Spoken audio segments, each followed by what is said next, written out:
Humanity has stood on the brink of annihilation for decades. From the first nuclear flash at Trinity to the devastation of Hiroshima and Nagasaki, the terrifying power of nuclear weapons has been unleashed before.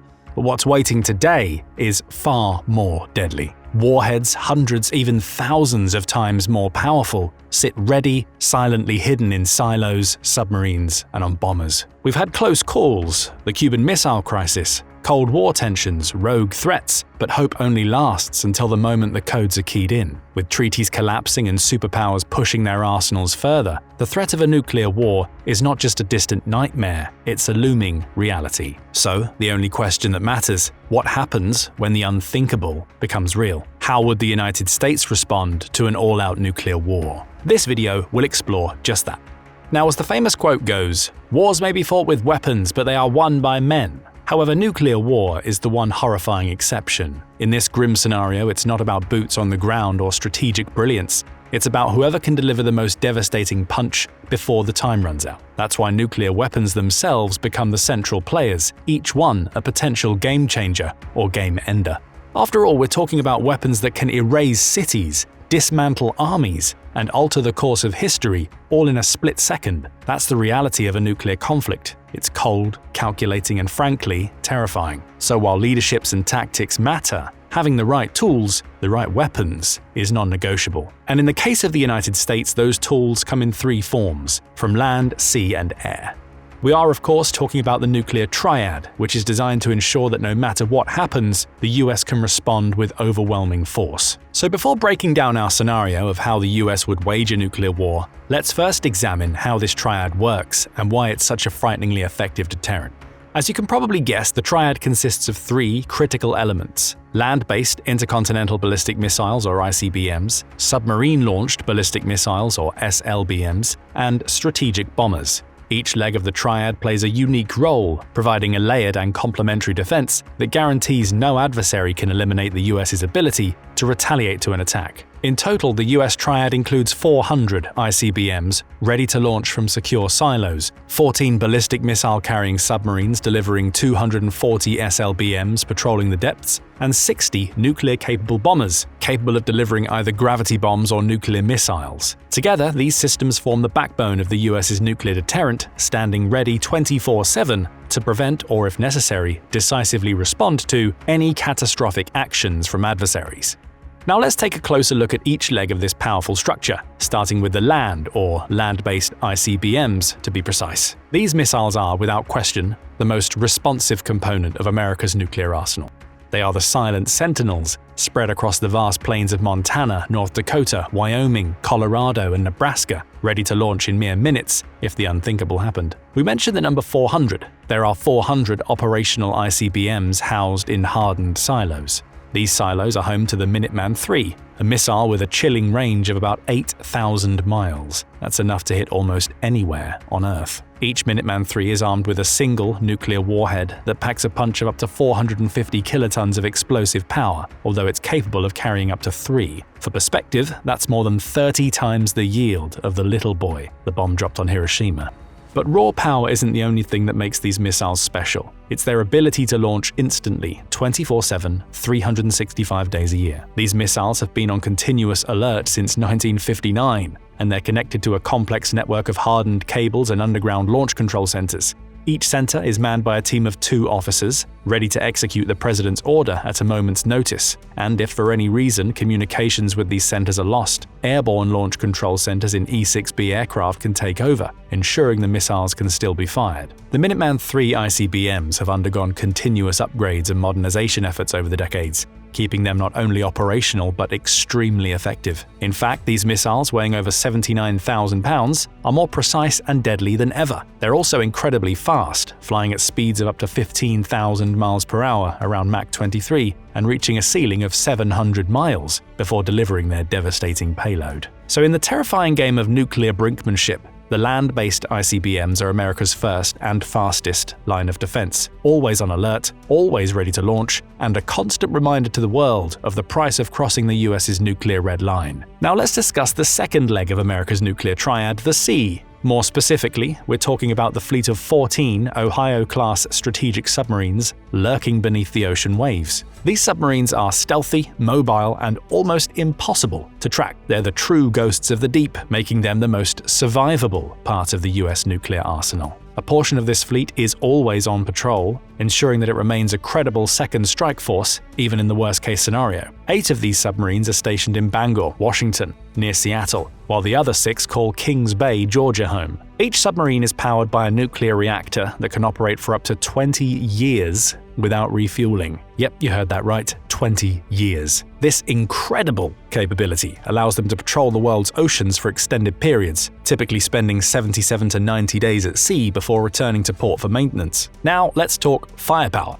Each Ohio-class submarine carries up to 20 Trident II D5 ballistic missiles, and each of those can be armed with up to 8 MIRV W76 nuclear warheads with a yield of 100 kilotons of TNT. MIRV is short for Multiple Independently Targetable Re-Entry Vehicle, so that's 8 separate warheads on a single missile, each capable of striking different targets with devastating precision. This means that one Ohio-class submarine, fully loaded with Trident missiles, can launch 160 nuclear warheads in a single salvo. To put that in perspective, just one of these submarines has enough firepower to annihilate an entire country. In fact, ranked against other nuclear arsenals, a single Ohio-class submarine would be the 6th most powerful nuclear force in the world. But how far can this destructive power reach? Trident II D5 missiles have an impressive range of 7,500 miles, enough to hit targets on the other side of the planet. But what about their accuracy? No issues there either. Each missile can hit within 320 feet of its target, even when launched from staggering distances. But impressive as all these characteristics may be, the single most important quality of this leg of the nuclear triad is its survivability. The Ohio-class submarines are incredibly difficult to detect, making it nearly impossible for any adversary to eliminate them in a first strike. That brings us to the third leg of the US's nuclear triad, the air. This leg embodies a unique blend of flexibility and strategic deterrence. At its core, the air component consists of strategic bombers and air-delivered nuclear weapons with hundreds of nuclear bombs, including the formidable B-83, strategically positioned at various military bases both domestically and abroad. The legendary B-52 Stratofortress and advanced B-2 Spirit jets are at the forefront of this capability, offering a range of conventional and nuclear response options that highlight their unparalleled versatility. The US Air Force operates a fleet comprising 46 nuclear-capable B-52H Stratofortresses and 20 B-2A Spirits. These aircraft serve as the most flexible leg of the triad, capable of delivering massive firepower globally in record time, even against the most advanced enemy defenses. This is especially true of the B-52, which serves as the backbone of the US Strategic Bomber Force. Since its first flight in 1954, it's performed a multitude of missions, carrying a staggering 70,000 pounds of mixed ordnance, including gravity bombs and precision-guided munitions. The B-52 also boasts an unrefueled combat range exceeding 8,800 miles, limited only by crew endurance. But what about the B-2 Spirit? Well, this aircraft is all about stealth technology and multi-role capabilities. With its low observable design, the B-2 can penetrate enemy air defenses and deliver both conventional and nuclear weapons, with an unfueled range of approximately 6,000 nautical miles. Thanks to their unmatched range, bolstered by mid-air refueling capabilities, both these bombers can threaten a vast array of targets within an adversary's territory. Additionally, they can carry both nuclear and conventional weapons, tailored for specific missions. This adaptability allows for rapid loading and unloading, providing greater flexibility than ICBMs or SLBMs. During times of heightened crises, the bombers can be stationed in allied nations, demonstrating commitment and readiness to allies and enemies alike. But believe it or not, the impressive weapons included in the nuclear triad are far from the only threats that the US wields. After all, we're talking about a country whose government invested a staggering $11.3 trillion from 1940 to 1996 in its nuclear arsenal alone. As far as weapon systems go, it's estimated that the US has produced more than 70,000 nuclear warheads since 1945, eclipsing the combined totals of all other nuclear-armed states. In 2024, the US nuclear stockpile was reported to contain approximately 5,044 warheads, of which 1,770 were deployed, 1,938 were held in reserve, and 1,336 had been retired and were due to be dismantled. Besides the warheads on the ICBMs and SLBMs we've mentioned, this impressive figure includes 300 warheads at bomber bases and around 100 tactical bombs stationed at European bases. Now that you know the kind of nuclear force that the US brings to the table, let's dive into what this all means in a potential nuclear showdown. For our hypothetical nuclear war, let's imagine Russia on the other side, because let's face it, if a large-scale nuclear conflict were to happen today, Russia is the most likely opponent. With the two nations boasting roughly 90% of the world's nuclear stockpile between them, this isn't just a theoretical clash. The numbers are all too real. Unfortunately, the tensions between the two nations are also very real. Since it invaded Ukraine in 2022, Russia hasn't shied away from threatening nuclear war, positioning its arsenal as a constant reminder to the world of its power. Some would say the only true power it has left. Russia's leadership has long viewed the US as its #1 enemy, the ultimate adversary to its ideological and strategic worldview. Each warning or saber rattle compels the global community to consider what a nuclear face-off would really look like. It's not an abstract idea anymore. It's a looming shadow that could easily materialize with the wrong move. For the sake of this scenario, let's suppose that the wrong move in question, at least in Russia's eyes, happens when the US conducts a high-profile military exercise near the Russian border, perceived by Moscow as a direct threat to its security. Russia issues warnings, its leadership is furious, as it always is, viewing the American actions as a prelude to an attack. The US brushes off these threats, continuing its operations. After all, why should it worry? Russia has cried wolf about nuclear retaliation so many times before. But then it happens. Russia makes the first move in an attempt to assert its dominance. Moscow launches a tactical nuclear strike, small but deliberate, targeting a US base in Europe. The strike isn't meant to obliterate but to send a message, back off or we escalate further. But the US can't simply ignore this brazen act. The response is swift, a tactical nuclear airstrike of its own, hitting a Russian military installation in retaliation. It's a one-for-one exchange, and for the moment both nations pause, hoping that the display of nuclear force has been enough to end it, but the damage is done. And what comes next is anything but restrained. A similar start to a nuclear war was predicted in a simulation done by the Princeton University Program on Science and Global Security in 2019. Other simulations claim that it doesn't matter which side actually starts the nuclear war, as the outcome remains the same. Entire cities reduced to ash, millions of lives lost in minutes, and the world plunged into chaos. Once the first nuclear exchange begins, there's no turning back. But the focus of this video isn't on the devastation itself, it's on how the US would fight in such a scenario. So let's examine the decisions made behind the scenes, the strategies guiding each strike, and how the mechanics of the nuclear triad would come into play. Much of what we'll explore is based on the Single Integrated Operational Plan, SIOP for short, which is a highly sensitive document that was declassified in 2012. The SIOP was the US's general plan for nuclear war from 1961 to 2003. While it's difficult to predict the exact response of the US in an actual nuclear conflict, the SIOP provides a glimpse into the thinking that would guide the use of nuclear weapons in such a situation. The SIOP laid out specific targeting orders, timing, and the types of weapons that would be used. It was designed to integrate the nuclear triad, strategic bombers, land-based ICBMs, and submarine-launched SLBMs, to ensure the US could respond to any nuclear strike with overwhelming force.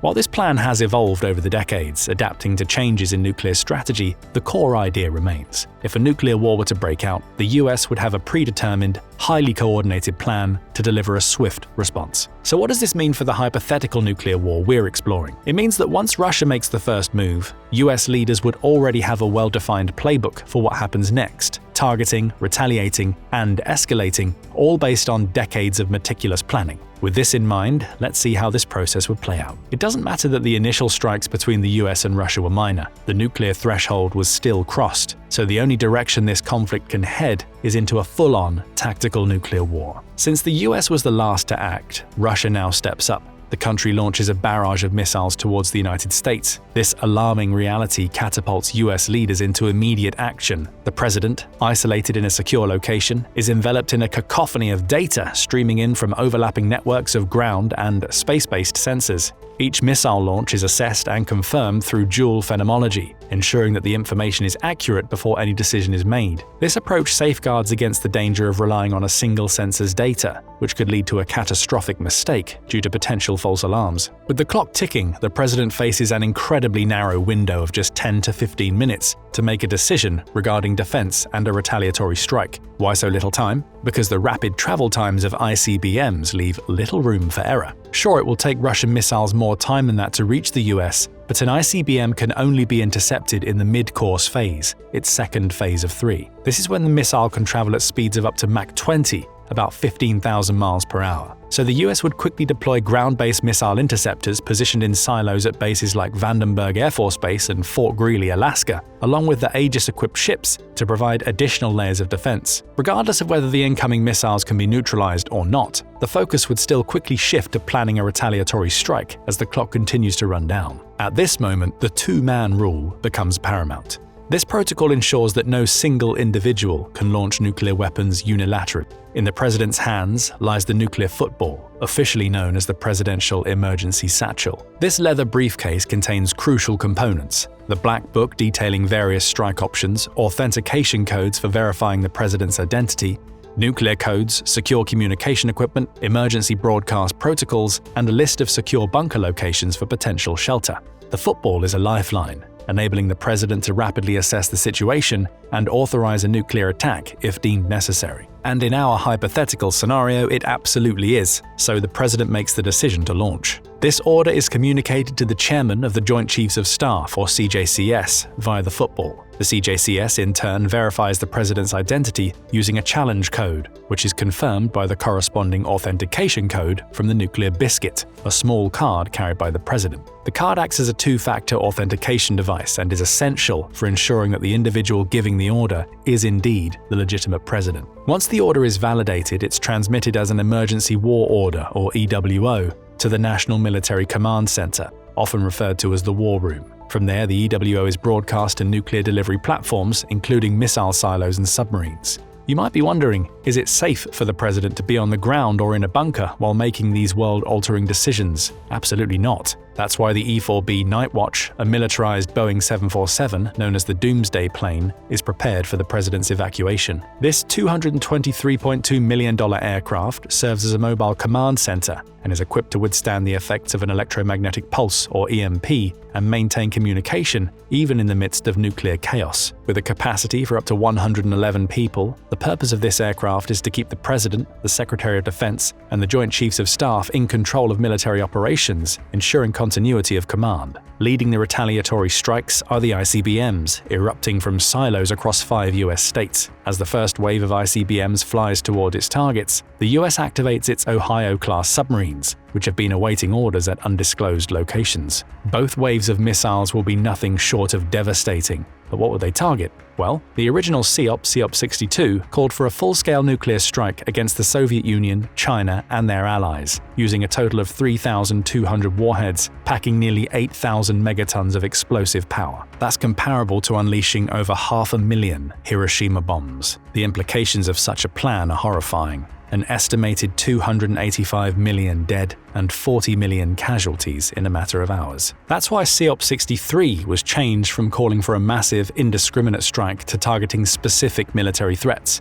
This is also the route our current scenario would likely take, i.e. attempting a more strategic response at first rather than blanket annihilation. So the US launched missiles would target Russian nuclear missile sites, aiming to prevent further escalation, military sites away from cities, aiming to degrade Russia's military infrastructure without causing excessive civilian casualties, military sites near cities which hold the core military apparatus, and command and control centers, aiming to disrupt Russia's decision-making process. Now, don't be fooled, just because the US tries a more strategic approach first doesn't mean a comprehensive attack is off the table. If deemed necessary, the US can still order a full-scale so-called spasm attack, unleashing all available nuclear weapons against Russia. A spasm attack would entail targeting major population centers and economic hubs, which is also likely to be Russia's approach. Up to 10 warheads will be dropped on each major Russian city with a single goal: to inhibit the other side's recovery. According to the Princeton simulation we mentioned earlier, this part of an attack alone would result in over 85 million casualties in just 45 minutes.